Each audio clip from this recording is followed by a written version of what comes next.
Hey, what's up, guys? It's Rachel Castille. Welcome to Typology Tuesdays. This is a new space on the channel, on my platform, where I'm going to be talking about personality types. This has been a passion of mine for well over a decade. I am a certified Enneagram life coach, and I help people see their heart patterns, their gifts, the way that they're wired, and to love themselves and also lean into self-awareness for the sake of finding health and growth and alignment in their life. So what your personality can teach you about yourself, that's the topic today. So two systems that I use. One is called objective personality. It is based on MBTI, Myers-Briggs, and another one is called the Enneagram. So I came across these systems after going to a business seminar with a multimillionaire, and she would divide the room up into 4 types of people based on their core motivations. And it taught me so much to see, hey, I have a dominant gifting that speaks to what alignment looks like in my life, what's fulfilling, what I add to community. And after seeing her show that everybody had a dominant and then a secondary, when you look at how many people there are in the world, I know there's more than just 4 types of people. So that was the beginning of seeing the value, though, that she was like, hey, these people are motivated by fun. This other group is motivated by a challenge. The next group is motivated by service. And then the 4th one, motivated by facts and figures. So that's something that I could observe. It gave language for the giftings, for the different ways that we're wired. And then from there, I moved on to discovering Myers-Briggs. And this is looking at if you're an introvert or an extrovert, in terms of how you take in information, if you're attuned to sensory, the 5 senses, the details, or more the abstract intuition, connections between things, and then how you make decisions, if it's based on logic, reasons, thinking, or if it's based on values, what you value, what other people value, how you feel, things like that. So I saw, hey, that is very distinct in people. Some people, a spectrum is more apparent to them, and it comes natural to make that type of decision, while somebody else, they're completely the opposite. So the cool thing, it taught me just the value of my unique gifting, and also seeing others and putting them in the right places, seeing what is actually fulfilling for them. Also, it's helped me not to compare myself to other people, and to see that people, they carry a gift and there's alignment for who they are, and you can celebrate that, you can honor that, you can learn from it. But the most important thing is that you begin to see yourself. You see what you bring to the world. So as I begin to explore Myers-Briggs, and I could see these 4-letter codes of like ESTP, INFJ, INFP.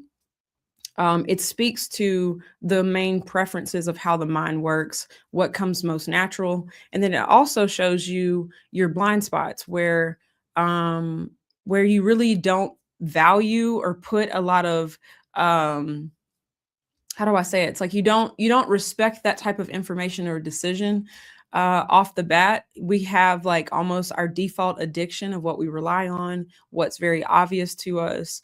The way we add value to other people is through those giftings that comes natural to us, and we can sometimes look away from the other side of ourselves. So from there, I learned about cognitive functions, which is the actual mental processes that makes up all of the types. So Myers-Briggs is 16 types of people. And within that, they each have 4 functions. And the dominant function is that most present gifting in a person. So for example, I'm an ESTP. The ESTP has extroverted sensing as the dominant process, then introverted thinking, then extroverted feeling, and then introverted intuition. So each type, they have a core human need that they go after the most. Each one of the functions lands in a category of the four human needs. One of them is to gather, another is to organize, and then one is for identity, and another for tribe. So we have that need um, of knowing our identity, knowing what we value, knowing what makes sense to us. We also have being a part of community, being connected to other people, being aware of society. Some of us, based on what our dominant process is, we value a certain human need first. And then on the other two human needs, around um, like control and chaos. We have the need to gather new information, go out and experience new things, or have control and organize our known information, and to rely on the things that we've observed, the things we've experienced, and using that knowledge from the past, and the things that we've put together and organized from our observations in life to live in accordance to that. So that becomes a person who values order. So a person like me as an ESTP who leads with extroverted sensing, my dominant life human need is gathering. Extroverted sensing is focused on taking in new experiences with the five senses, needing that external stimulation. So the human need of gathering and bringing in the new is something that comes very natural to me, that I lean into. So the most opposite side of that, so those that have that gathering first, they have the control, organize human need at the lowest side. So it can be the area that is not attended to as much. So just like some examples is like you could have a job and be like, oh, I've gotten bored of it. So you just hop jobs, you go get a new job, or you're dealing with something, you just move on to something else. So it's like a lack of committing and following through can be a potential thing for a person who is leading with a gathering process as their dominant function. The opposite example, you take a organized first person, they could have their known information, the things that they've been through, that it can make them value tradition, value the patterns and things that they've seen in life, and to live in accordance to that information. So they could be leery of the new because life has proven such, right? They've had 8 experiences that showed this. So we need to uh, keep that, take that into account whenever, in the way that we live, in the way that we organize our life. So it can cause them to be orderly. And yeah, so we bring these different giftings based on how we're wired.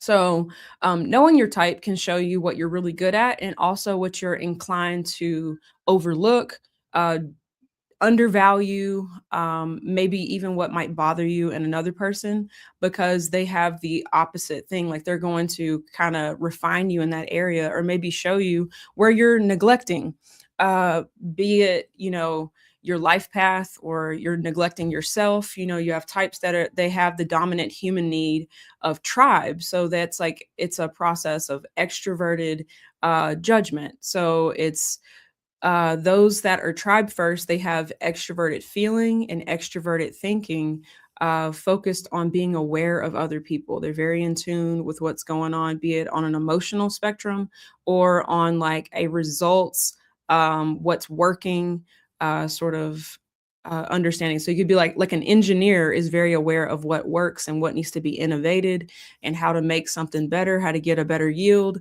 So they're aware of that outward spectrum of the consensus of reasons, or the value person, the consensus of values, the consensus of what is popular, how do people feel, um, what is the vibe in the room, what's the emotion. So the people who are leading with that process, they have the opposite life imbalance at the bottom of, they're not so in tune with their own identity. It can be kind of hard to make a decision that feels selfish, or that goes against the fact that they know, hey, I'm valuing this awareness, I'm out of tune with myself, but I'm very in tune with what is popular, what's going on, the what's like the latest advancement in the world, and walking with that in a way. So, and then your identity first person, they're very aware of themselves. They're very aware of their own values, their own understanding, what works for them, and living in accordance to that. And they can push out the spectrum of everyone else really easily. and not bring in the feedback of the tribe and the collective. They can easily just be like plowing forward in what they're doing. And so that's a beautiful gift, right? Each of us, we get to bring this awareness to the tribe. We can coach and teach from the wisdom of the dominant gifting that we have, and help other people get balanced in that area, get acquainted with what it's like to move in that dimension in a way. But knowing your type will help you see where you need to find balance. Maybe that's through letting people speak into your life who are good in these other areas, and to be able to like balance out what you're doing and the way that you live too. So yeah, because sometimes we can lean in really heavy on our ego and we can shut out other perspectives because of an over reliance on our dominant giftings.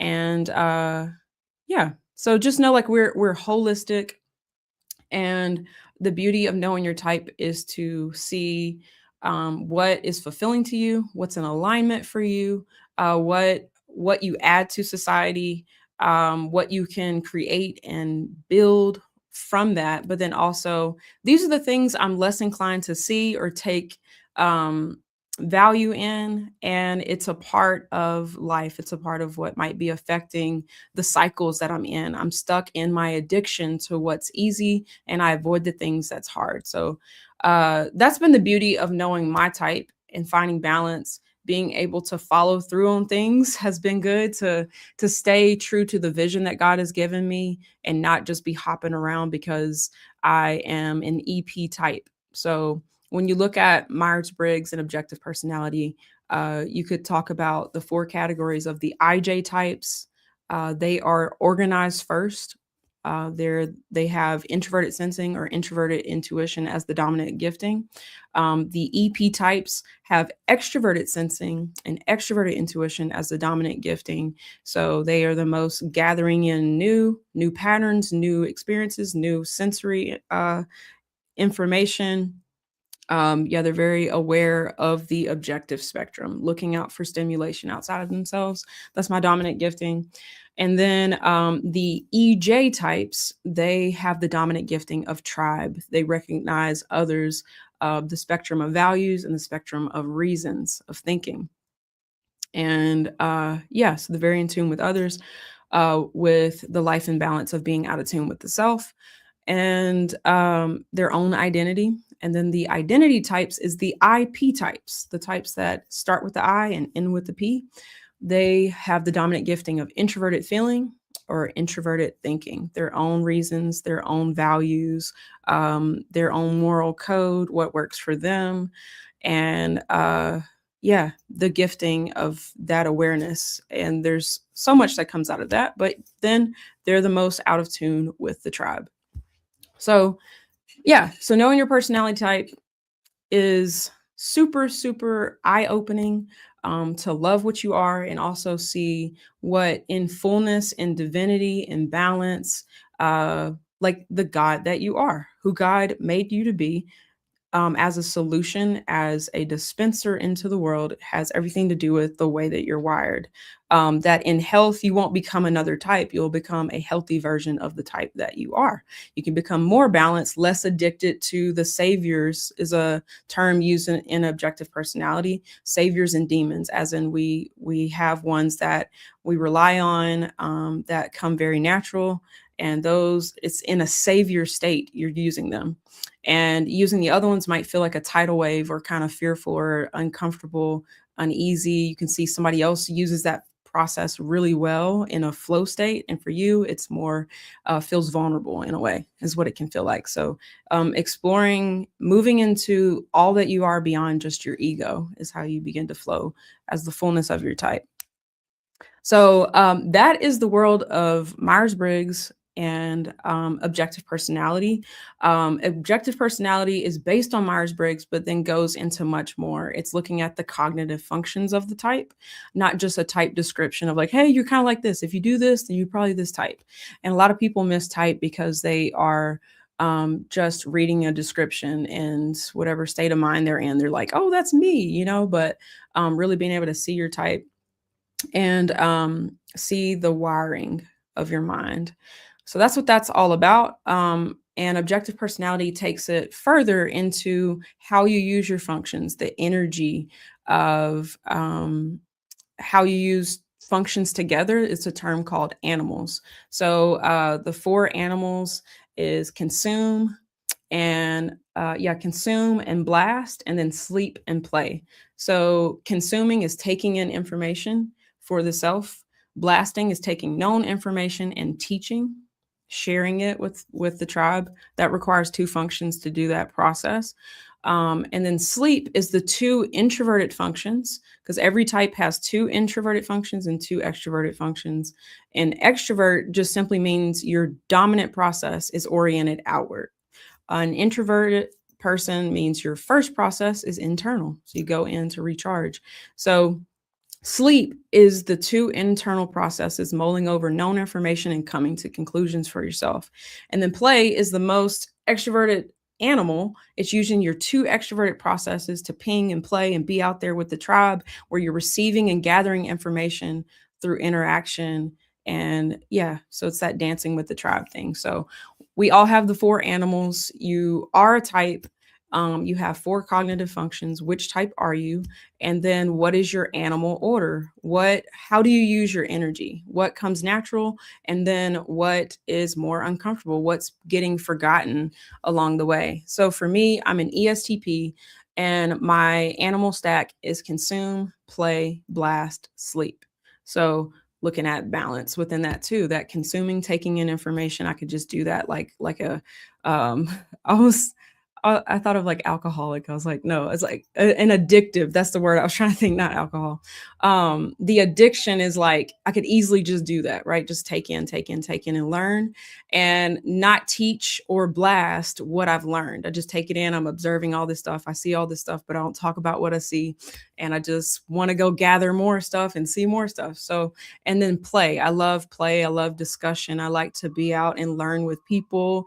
That whole thing of just like exploring and learning on the go and stuff like that. So consume, play is the saviors for me. And then more the demon term means the ones that come harder is blast and then sleep. Blasting is taking the known information, actually organizing it and sharing it, and doing that more often. That's a very healthy state for me to start moving into that. It's like balance is to take all the stuff I've known for like 15 years and now do something with it, teach, pour into people, coach, create something with it, build a course. Like the heavy blasters will just go and teach it. Like they'll make a product out of it. And then sleep is actually taking the time to go inside and actually mull over what you've learned, and to take time for yourself to slow down, to unplug. And that's like my greatest one that I struggle with, because I literally could just go from conversation to conversation and gather and kind of like sleep process with people. But really it's a lot of play. So like to actually steward and journal, the idea of like sitting and journaling is my version of doing sleep process, that I turn off the lights, a dark room, I just sit and be still with God, or I journal and I write. I have to remind myself like, hey, let's do this. This is really good for you. So so just showing that within my type, that everybody has their own letters. You could be an ENFJ, you could be an ESTP, an INFJ, you could be an INTP. It's taking the dichotomy of introvert or extrovert, sensing or intuition, thinking or feeling, and then judging or perceiving. So the judging processes is the decision makers, thinking and feeling, and information coins perception, P, is sensing and intuition, the types of information that you're most attuned to. And then dominant judger types have they're leading with a judging process, or dominant observers, they're leading with an observation process. And there's a lot more to it. I'm going to continue talking about these things here on Tuesdays, maybe throughout other days on the channel too, but I might go live or just like drop a reel or a short and put out content to talk about typology, because it's so important to understand who you are. You know, to walk in your path, you need to be self-aware. You need to see the gifts that you have. You need to see what you exhibit, what you carry, and grow in that. Grow in sharing that with the world, loving what you are, valuing the other giftings, delegating in the areas you're not good, and honoring somebody else who flows in that. It's a flow state for them, and it's not as good for you. Like there's so many areas we can explore typology. So today I've primarily introduced Myers-Briggs and objective personality. And for the next few minutes, I'll talk about the Enneagram, which is the other aspect of personality that I love. I'm certified in it as a life coach. I type people on my website. You can go to typologycorner.com over here. You can book a typing session with me in objective personality and the Enneagram, or even coaching with me based on your type to grow and heal and flow. So the second half that I absolutely love is the Enneagram. This is more the heart patterns. This is how we've gone to sleep to our real self due to things that we believed in our childhood. We believed a lie that seemed real. Maybe somebody spoke it over you, or just the lack of somebody affirming the truth. Life seemed like a certain thing was true, and it sent you in the direction of certain vices and coping strategies to deal with reality, to deal with life, be it to manage the shame that you feel, fear, or just the boundaries that you need, where you feel like you need to push against the world, where there's injustice and there's things that are wrong that make you angry. So it's like in us managing our anger, our shame, and our fear, we have a coping strategy of doing that kind of had us fall to sleep into a pattern that worked for us, but it's actually in the way of who we truly are. And it can cover the giftings that we really carry, our spiritual gifts. And I like to talk about the Enneagram as how we fall away from the presence of God. We don't intend to, but our own strategies and self-protection, where we don't know that God is good yet. We don't know the truth that our heart needs to be free and to flow emotionally. We get stuck in an Enneagram pattern. So our Enneagram type, we are innately our Enneagram type. It's just whether we're healthy or unhealthy. So that's the journey of discovering which number. It's 1 through 9. I am a type 2. And there's also the 3 centers of intelligence, that there are 3 types in each of those. That the center of the 3 centers is the gut center of intelligence. Those types have the emotional struggle with anger. So, but they make decisions from the gut really well, their gut instinct. And then we have the heart triad. And the 3 types in the heart triad, they struggle with the emotion of shame, a sense of worth, identity, their own value, and they have a coping strategy to kind of manage that shame or look away from it and to not be shamed. They build a sense of worth and value in the eyes of others through a unique coping strategy distinct from each other. Uh, and yeah, this is just the area of our brokenness that we need God. We need to know the truth to be set free in these areas, to see who we really are and what we add to the world. And then we have the head triad. This, or the head center of intelligence. This is making decisions from the head.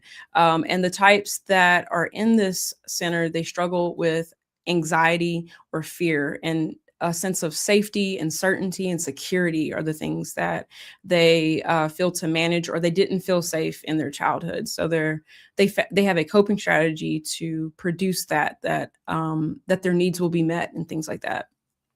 So yeah, out of those 9 types, I'm going to be going deeper on those. They each have like a core name that can kind of characterize them.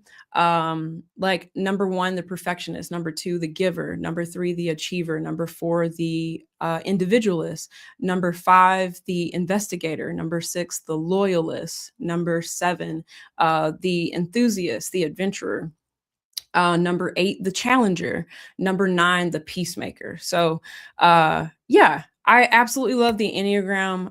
It's been the most helpful journey to look at both of these systems together, that you have an Enneagram type, you have an objective personality type as well. And they both speak to how your one speaks to how your mind works, how you make decisions, the information you're most attuned to, and how we can be imbalanced or addicted to our saviors in that, and we can find balance and wholeness.